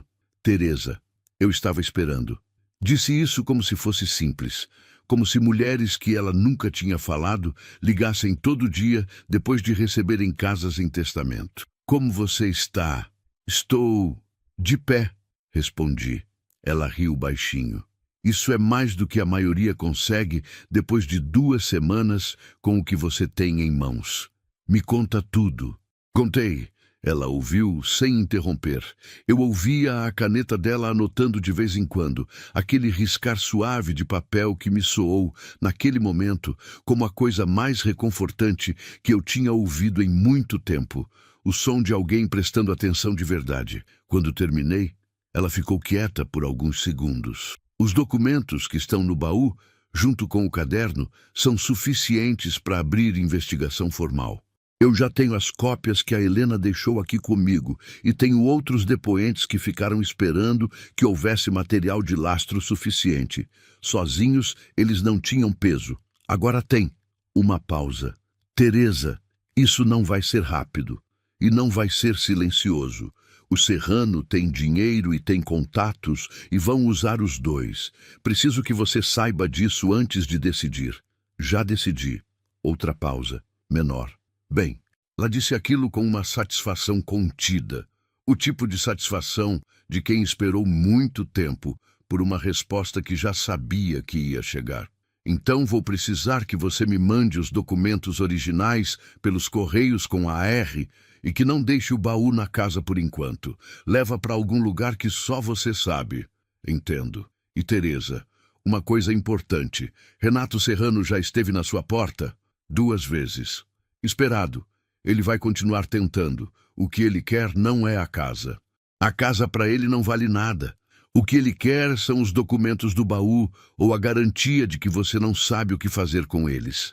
Ela parou. Você sabe o que fazer com eles. Depois que desligamos, fiquei parada na cozinha por um longo momento. Olhei para o baú fechado sobre a mesa.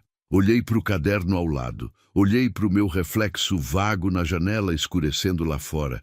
Uma figura imprecisa que podia ser qualquer mulher de meia idade com cansaço nos ombros e uma vida inteira de contenção no rosto. Mas que podia também ser outra coisa. Dependia de como você olhava. A terceira noite foi quando aconteceu.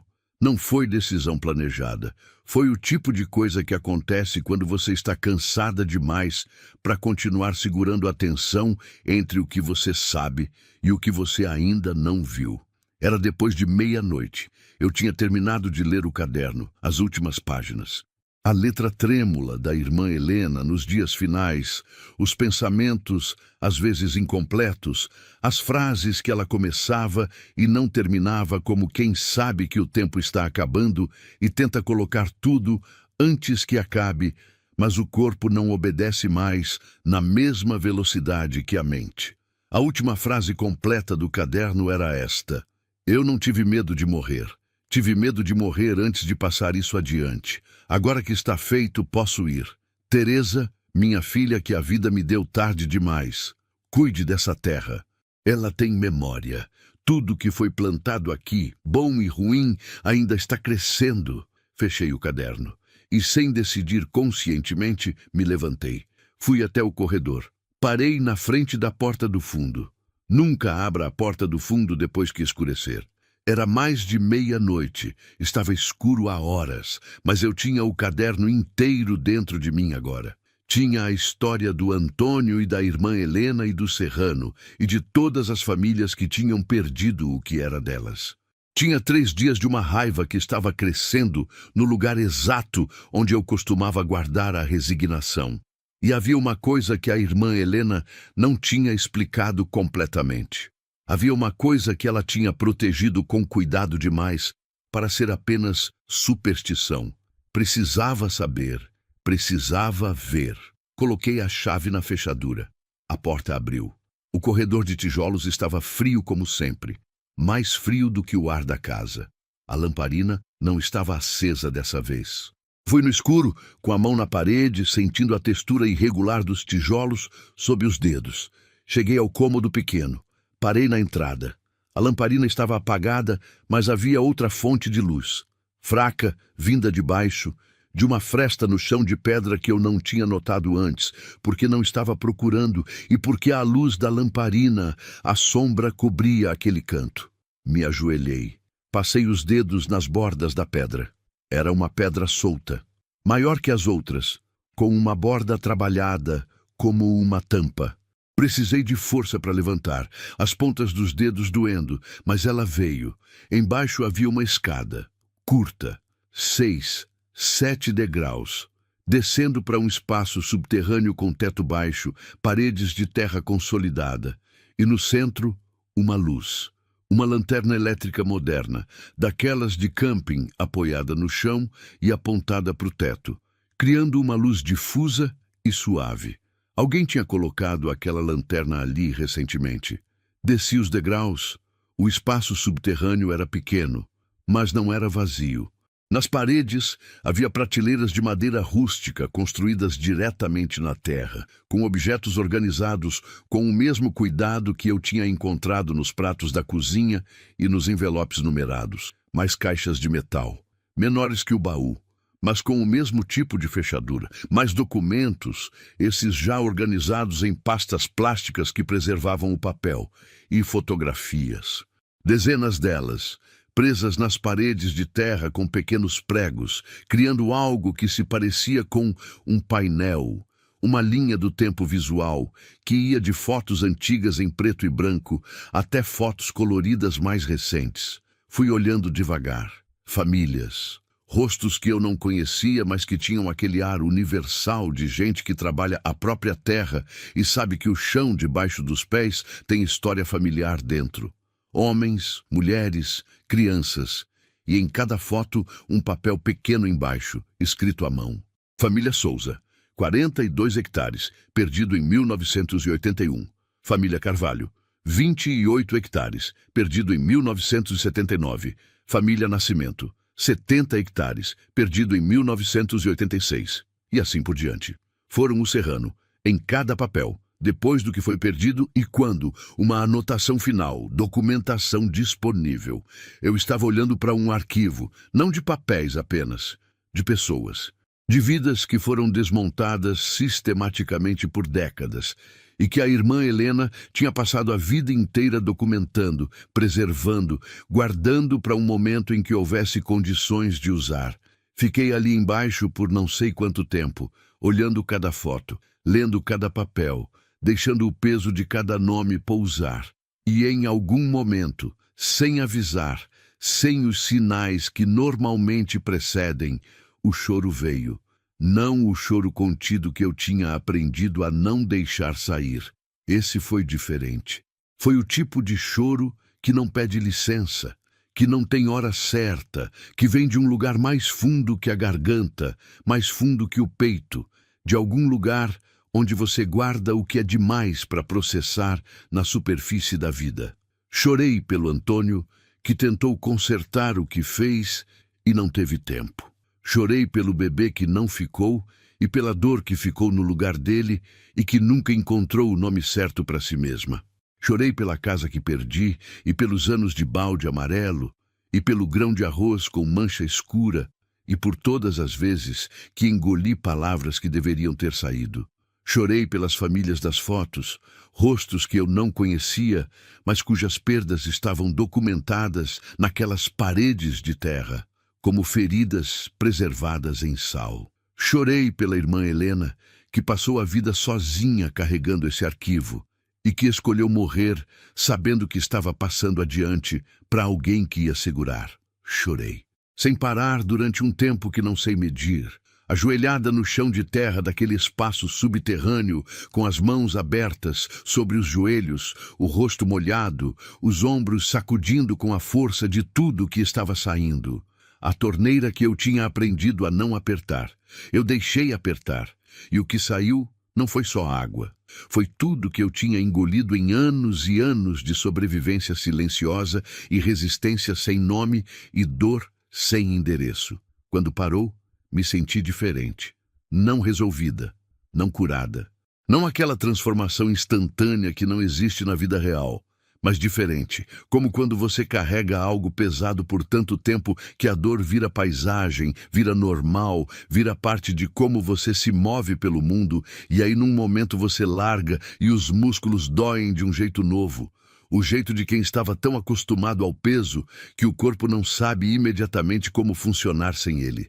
Eu estava de pé, sem o peso que eu nem sabia que estava carregando porque eu tinha carregado por tanto tempo que achava que era parte de mim. Me levantei, olhei para o painel de fotos uma última vez e disse em voz alta, para ninguém e para todo mundo ao mesmo tempo. Eu ouvi vocês, subi os degraus, coloquei a pedra de volta no lugar, saí do quarto dos fundos, voltei pelo corredor de tijolos e quando abri a porta para o corredor principal da casa, havia alguém parado ali, seu Valdir. O homem da caminhonete do primeiro dia, com o chapéu de palha na mão agora, na madrugada, com uma expressão que misturava preocupação e algo mais difícil de nomear. Dei um passo atrás. Como o senhor entrou? Janela da cozinha não fecha direito faz anos. Ele disse isso como se fosse informação de manutenção, não invasão. Eu sabia que alguém ia descer lá embaixo mais cedo ou mais tarde. Vim porque vi a luz do Renato Serrano passar pela estrada 1 hora atrás. Ele costuma voltar quando pensa que a pessoa está dormindo. Fiquei olhando para ele. O senhor sabia do arquivo? Não era pergunta. Ele assentiu. Meu pai está em uma das fotos lá embaixo. Disse isso com uma voz que carregava o peso específico de décadas de uma perda que nunca foi resolvida. 56 hectares, 1983. Eu tinha 12 anos.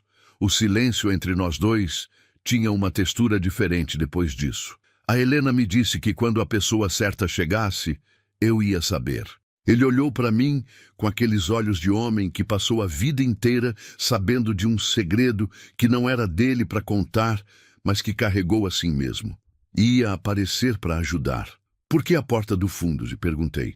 Porque ela não queria que eu abrisse à noite. Ele ficou quieto por um momento. Porque à noite, quando a irmã Helena ainda estava viva, o Renato Serrano mandava gente aqui para procurar, para pressionar. Ela não queria que quem ficasse na casa ficasse vulnerável sem entender primeiro o que tinha. Precisava que você lesse o caderno todo antes de descer. Precisava que você entendesse antes de ver. Fazia sentido. Não era sobrenatural. Era proteção. De uma velha que sabia exatamente quais eram os perigos reais e escolheu comunicá-los da forma mais direta que conhecia. Um aviso absoluto que garantia tempo. Tempo para eu aprender antes de agir. E agora? Perguntei. Seu Valdir colocou o chapéu de volta na cabeça. Agora, dona Teresa, a senhora sabe o suficiente. Uma pausa. E não está sozinha. Sentamos na cozinha até o sol aparecer. Ele me contou sobre o pai dele, sobre os outros que tinham perdido terra. Sobre como a irmã Helena tinha passado anos recolhendo histórias, documentando, preservando, convencendo as pessoas a não desistir da memória, mesmo quando tinham desistido da esperança de recuperar o que foi levado. Sobre como ninguém tinha chegado antes. Não porque não tentaram, mas porque quem chegava ou era comprado, ou era assustado, ou ia embora porque o peso era grande demais para alguém que ainda tinha algo a perder. A Helena dizia que precisava de alguém que já tivesse perdido tudo. Ele falou, olhando para o café na caneca, porque quem perdeu tudo não tem mais medo de perder. Eu pensei naquilo, no quarto de R$ 380, no balde amarelo, no grão de arroz, no ponto em que você chega quando a vida tira tanto que o medo começa a ficar sem material para trabalhar. Ela estava certa. Não era cruel, era preciso. Às vezes, a pessoa que pode mudar alguma coisa é aquela que não tem nada mais a proteger além do que é certo. Quando o sol estava alto o suficiente, liguei de novo para Doutora Conceição. Contei sobre o arquivo subterrâneo, sobre as fotos, sobre os papéis, sobre a quantidade de material que havia lá embaixo. Houve uma pausa longa. Teresa. A voz dela tinha uma qualidade que eu não tinha ouvido antes. Algo entre assombro e emoção contida. Eu sabia que havia mais material, mas não sabia o quanto. É muito. É suficiente, ela disse. É mais do que suficiente. Com isso, não estamos falando só de contestação de propriedade. Estamos falando de processo criminal. Estamos falando de restituição para famílias. Estamos falando de uma coisa que pode demorar anos, mas que pode também desfazer décadas de injustiça. Desfazer décadas de injustiça. Eu repeti aquela frase na minha cabeça, enquanto ela falava sobre próximos passos, sobre perícia, sobre protocolo, sobre como precisávamos agir com cuidado e velocidade ao mesmo tempo. Desfazer décadas de injustiça. Não era pouca coisa. Não era o tipo de coisa que uma viúva com uma bolsa de lona e um relógio de posto de gasolina normalmente se encontra fazendo. Mas eu estava aqui, com o caderno da irmã Helena, com o arquivo lá embaixo, com seu Valdir sentado na minha cozinha, com a raiva limpa e estrutural onde antes tinha resignação, e com uma compreensão nova, clara como o sol daquela manhã, de que a irmã Helena não tinha me dado uma casa. Ela tinha me dado um propósito. E propósito, descobri naquele momento, é a única coisa que a pobreza nunca conseguiu me tirar, porque eu nunca soube que tinha. Eu ainda não sabia o que estava por vir. Os meses difíceis, as ameaças que ficaram mais sérias antes de ficarem menores. Os momentos em que eu quis largar tudo e alguns em que quase larguei. Mas naquela manhã, na cozinha daquela casa que cheirava a lavanda e a história antiga, com o sol entrando pela janela e o café esfriando na caneca e um homem de chapéu de palha sentado do meu lado que tinha esperado décadas por um momento como esse, eu não era mais a mulher do balde amarelo. Eu era Teresa. E Teresa, descobri finalmente, era suficiente. Mais do que suficiente. Capítulo 6. A transformação. O que veio depois. E a mensagem que a irmã Helena deixou para ser lida em voz alta.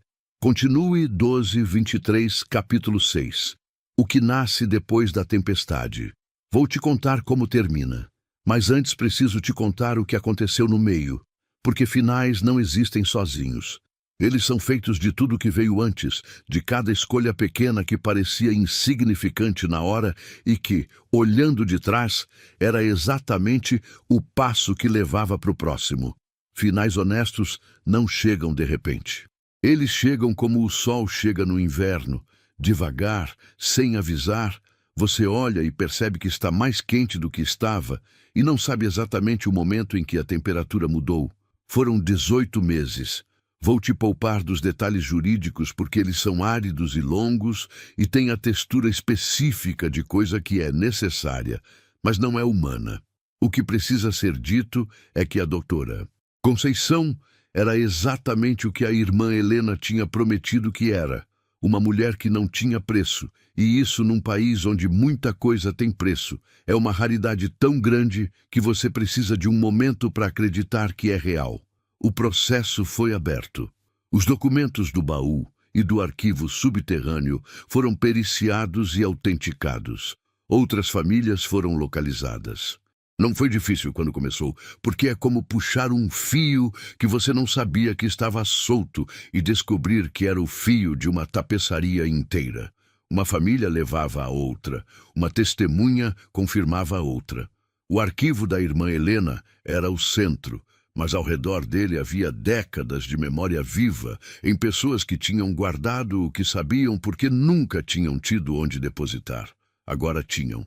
Renato Serrano tentou 3 vezes. A primeira foi legal. Um advogado com papel timbrado e linguagem técnica densa, tentando contestar o testamento, alegando incapacidade mental da irmã Helena nos meses finais. A doutora Conceição destruiu aquilo em audiência com laudos médicos e depoimentos de 3 pessoas que tinham interagido com a freira nas últimas semanas de vida. Incapacidade mental era o argumento de quem não tinha argumento. A segunda foi intimidação. Um homem que eu não conhecia apareceu 3 vezes nas redondezas da propriedade, sempre à distância, sempre olhando. Eu documentei cada vez. Data, hora, descrição. A doutora Conceição usou no processo como evidência de assédio. Virou mais um tijolo na parede que estava sendo construída contra eles. A terceira foi uma proposta financeira. Um valor que eu não vou mencionar porque dinheiro não é o ponto da história, mas que era suficiente para me tirar do problema. Comprar um apartamento, viver com conforto pelos anos que me restassem, sem nunca precisar me preocupar com aluguel ou arroz de novo. Fiquei olhando para o papel com o valor por um longo tempo. Pensei no balde amarelo, pensei no grão de arroz com mancha escura, pensei nas fotos nas paredes de terra lá embaixo, as famílias, os rostos, os nomes escritos em papel pequeno com letra de quem documenta, porque não tem outro jeito de segurar o que foi roubado. Devolvi o papel sem assinar. Não por heroísmo. Não me entenda mal. Não sou personagem de filme, nunca fui. Devolvi porque tinha entendido uma coisa que a pobreza, Paradoxalmente, me ensinou melhor do que qualquer outra condição poderia ter ensinado. Que existem formas de riqueza que dinheiro não compra e que, uma vez que você tem, você não consegue mais aceitar em troca de coisa menor. A sensação de não recuar mais era uma dessas formas, e ela não estava à venda. Nos 18 meses do processo, a propriedade foi se tornando casa, não de repente, devagar, do jeito que as coisas que são reais sempre acontecem.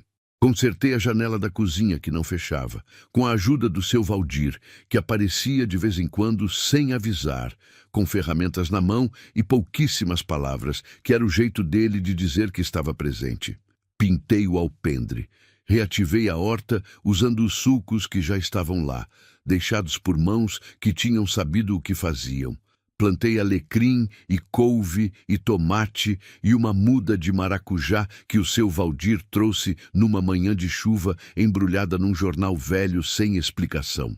Aprendi o ritmo da casa, que de manhã a luz entrava pela janela da cozinha de um jeito que dourava tudo, que à tarde o vento vinha de leste e trazia o cheiro das árvores grandes do fundo do terreno, aquele verde denso e fundo que eu tinha aprendido a respirar fundo para guardar, que à noite a casa fazia barulhos que eram só madeira antiga reagindo ao frio, não passos de ninguém, e que eu tinha parado de levantar para verificar e aprendido a reconhecer a diferença. A porta do fundo continuei abrindo só de dia, não por medo, por respeito. Tinha aprendido a gostar da instrução da irmã Helena, mesmo depois de entender que a razão prática dela tinha passado. Era um lembrete de que algumas fronteiras existem não para nos prender, mas para nos preparar, de que há tempo certo para cada coisa e que forçar o tempo das coisas é quase sempre perder alguma camada de entendimento que só vem quando você espera. Minha filha ligou no 11º mês. Eu atendi no segundo toque.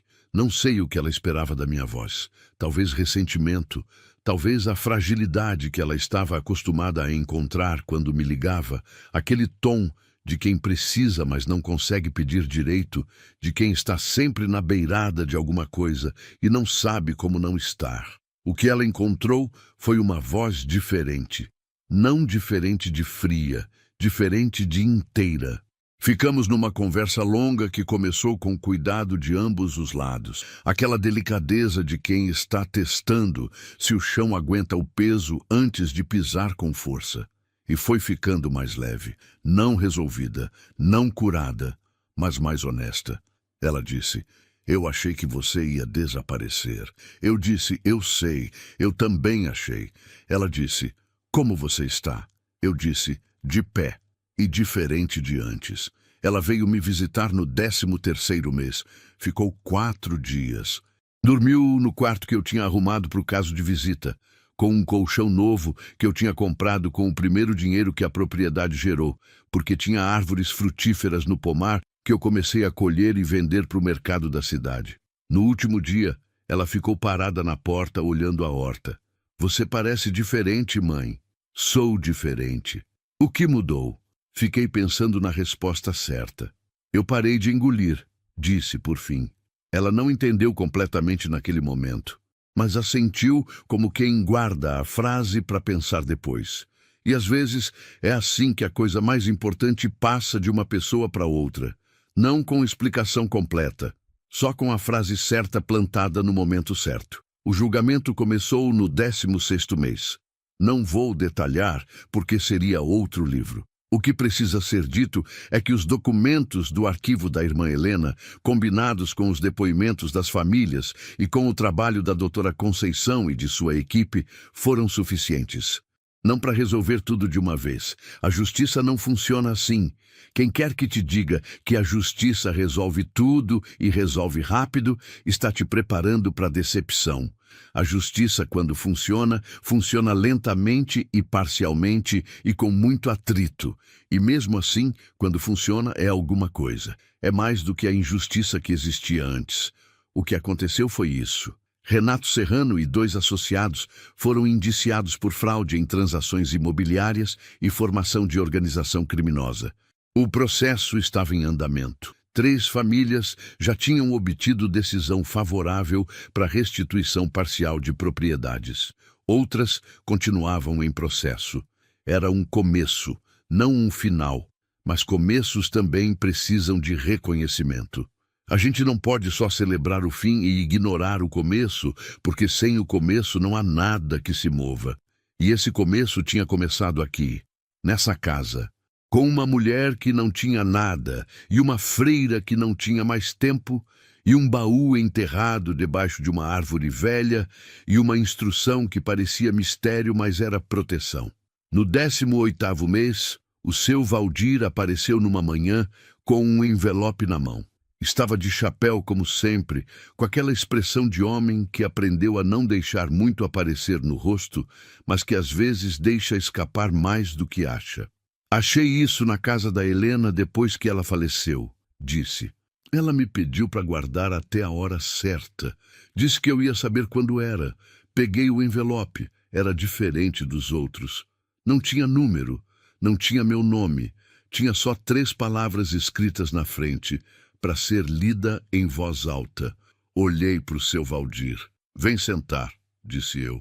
Sentamos na mesa da cozinha, com café, com a luz da manhã dourada pela janela, com o cheiro de alecrim entrando pelo basculante aberto. Abri o envelope e li em voz alta. Para quem está aqui? Se você está lendo isso em voz alta, é porque chegou a hora que eu esperava. É porque alguém ficou quando poderia ter ido. É porque alguma coisa que estava enterrada foi finalmente trazida à superfície e colocada na luz. Não sei seu nome enquanto escrevo isso. Sei que você vai ser alguém que perdeu muito. Sei que vai ser alguém que aprendeu a engolir quando deveria ter podido gritar. Sei que vai ser alguém que o mundo olhou e viu fraqueza porque confundiu silêncio com ausência, quando na verdade silêncio às vezes é a forma mais disciplinada de força que existe. Quero que você saiba o seguinte: eu passei 60 anos aprendendo que a vida não é justa por padrão. Ela é justa quando alguém insiste. É generosa quando alguém doa. É reparadora quando alguém decide que a injustiça que aconteceu não vai ser a última palavra. Você foi essa pessoa. Não porque foi escolhida por algum poder superior. Não porque tem alguma qualidade mágica que outros não têm, mas porque apareceu, porque ficou, porque quando tudo dizia que era mais fácil ir embora, você ficou. E ficar, minha filha, é o ato mais radical de esperança que existe. Quero também que você saiba sobre a dor que você carregou, a dor que engoliu, a dor de perder e não ter onde colocar a perda, a dor de ser viúva num mundo que não sabe o que fazer com mulheres que ficam sozinhas. A dor de ser pobre num mundo que confunde pobreza com falha de caráter. A dor de ser esquecida por quem deveria lembrar. Essa dor foi real. Cada grama dela foi real. E você sobreviveu a cada grama. Isso não é pequeno. Isso é o maior feito que a maioria das pessoas jamais vai alcançar. E o mundo raramente reconhece, porque o mundo aplaude as vitórias barulhentas e ignora as silenciosas. Mas eu reconheço, eu vi, e se eu fosse capaz de te abraçar agora, te abraçaria com tudo que tenho.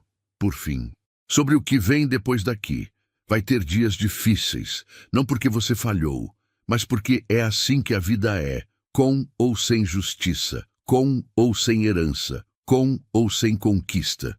Vai ter dias em que você vai querer engolir de novo porque é mais fácil.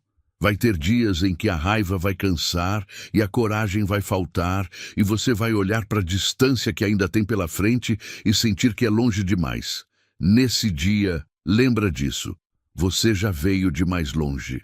Você saiu de um quarto sem janela, de uma fome que já nem doía, de uma vida que tinha encolhido até caber numa bolsa de lona. E chegou aqui, que é mais do que uma casa. É prova. Prova de que o que é seu não desaparece só porque tiraram de você.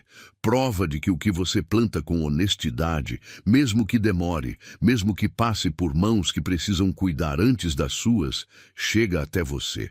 Prova de que uma mulher com nada, com absolutamente nada além de sua própria inteireza, pode ser exatamente o que o mundo precisava que alguém fosse. Não desiste. nunca mais engole. E quando a vida ajoelhar na sua frente com mais perda, com mais peso, com mais daquilo que você já conhece de memória, olha ela nos olhos e fica, com amor de quem partiu antes de ver, mas sabia que ia acontecer. Irmã Helena Maria do Rosário. Terminei de ler. A cozinha estava em silêncio. Seu Valdir estava olhando para o café, com aquela expressão que ele deixou escapar dessa vez, que era de um homem que esperou muito tempo por um momento assim e que não sabe completamente como caber dentro dele. Eu fiquei olhando para a carta por um momento. Depois, dobrei com cuidado, como dobra-se coisa que vai ser guardada, coisa que vai ser lida de novo quando for necessário, que vai ser passada adiante um dia quando houver alguém que precise. Coloquei a carta sobre a mesa e chorei. Dessa vez diferente de todas as outras vezes. Não o choro que vem quando a dor transborda, porque não tem para onde ir. Não o choro de quem está se afogando, o choro de quem chegou à margem, o choro de quem está com os pés no chão firme, molhada inteira, ainda ofegante, mas de pé. O choro que vem depois da tempestade, quando você percebe que atravessou. Naquele dia, depois que o seu Valdir foi embora, com aquele aceno de cabeça, que era o jeito dele de dizer coisas que não cabiam em palavras, fui até o fundo do terreno, até a árvore grande onde tinha cavado o baú. A terra estava fechada de volta, consolidada pelos meses, com um capim verde e vivo crescendo por cima. Natureza não deixa buraco. Preenche, segue. Me sentei debaixo da copa, com as costas no tronco grosso e escuro, com o sol da tarde chegando fragmentado entre as folhas. E fiquei ali por um tempo longo, sem fazer nada, sem pensar em próximo passo, sem me preparar para nenhum confronto ou obrigação. Só ficando, do jeito que eu tinha aprendido que ficar podia ser. Não o ficar passivo de quem não tem para onde ir, o ficar ativo de quem escolhe estar exatamente onde está. Tem uma coisa que eu aprendi nessa história que não cabe num capítulo, mas que precisa ser dita assim mesmo. A gente passa a vida achando que resistir é não cair, que sobreviver é não morrer, que ser forte é não demonstrar fraqueza. E essas definições cabem dentro de algo muito estreito, uma vida pequenininha onde você usa toda a sua energia para simplesmente não desabar, e o que sobra não é suficiente para mais nada. O que a irmã Helena me ensinou, sem me ensinar diretamente, pelo jeito que ela viveu e pelo que ela deixou, é que resistir também é plantar quando você está com fome. É guardar a história de quem foi esquecido mesmo quando ninguém te pede isso. É acender uma lamparina num quarto que ninguém mais vai ver só porque a luz importa mesmo quando ninguém está olhando. É dar um prato de feijão com arroz para uma velha molhada na chuva sem perguntar se ela merece. Porque às vezes o ato mais simples que você faz sem pensar é a semente de algo que você nunca vai imaginar que estava plantando. Hoje, a casa tem cortina nova na janela da cozinha, estampada de flores pequenas, não muito diferente do papel de parede antigo que descasca nas beiradas, como se a casa tivesse pedido aquilo especificamente. A horta dá o suficiente para mim e para vender o excesso. O maracujá escalou o muro do galpão inteiro e na temporada fica tão cheio de flores que o cheiro chega até a varanda da frente. Tenho uma cadeirinha no alpendre que comprei numa feira de usados da cidade. Sento ali de tarde, quando o sol começa a descer e a luz fica daquele dourado específico que parece que foi colocado ali com intenção. Minha filha liga toda domingo. Não resolvemos tudo. Não sei se um dia vamos resolver completamente, mas ligamos. E às vezes isso é o que disponível parece. E você aprende a caber dentro do disponível sem se diminuir. O processo segue, vai seguir por anos ainda. Mas está em movimento e movimento. Quando o que havia antes era a paralisia de décadas, é uma forma de vitória que não deve ser subestimada. O arquivo lá embaixo ainda está, limpo, organizado, com novas pastas que eu adicionei à medida que novos documentos foram aparecendo através da doutora Conceição e das famílias que foram chegando. Não é mais só o arquivo da irmã Helena, é o arquivo de todas nós, de todos nós, de quem perdeu e não deixou a memória da perda ser perdida também. E a porta do fundo. A abro quando preciso. De dia, com luz, com a calma de quem conhece o espaço e respeita o que ele guarda. A noite fica fechada. Não porque tenho medo do que está do outro lado, mas porque aprendi que nem toda fronteira é prisão. Algumas são apenas lembretes de que existe um tempo certo para cada coisa e que respeitar o tempo das coisas é uma forma de sabedoria que eu demorei a vida inteira para entender, mas que agora carrego como carrego a aliança no dedo. Não porque não posso tirar, porque escolho não tirar. Há uma diferença enorme entre essas duas coisas, e entender essa diferença foi talvez a maior herança que a irmã Helena me deixou. Não a casa, não os documentos, não o processo que vai demorar anos, mas o entendimento de que o que eu faço e deixo de fazer pode ser escolha, pode ser minha, pode vir de dentro de mim e não do medo que me foi ensinado lentamente ao longo de uma vida que tentou convencer que eu era pequena. Eu não sou pequena, nunca fui, só não sabia. Agora sei, e isso descobri é suficiente para começar tudo de novo, todo dia, de pé, com o rosto virado para o sol da manhã que entra pela janela da cozinha, com o cheiro do alecrim da horta, com o peso justo de quem carrega o que é seu e largou o que não era, com o nome inteiro, Teresa. Só isso que o mundo tentou diminuir e não conseguiu. Só isso que foi suficiente. Sempre foi. Fim.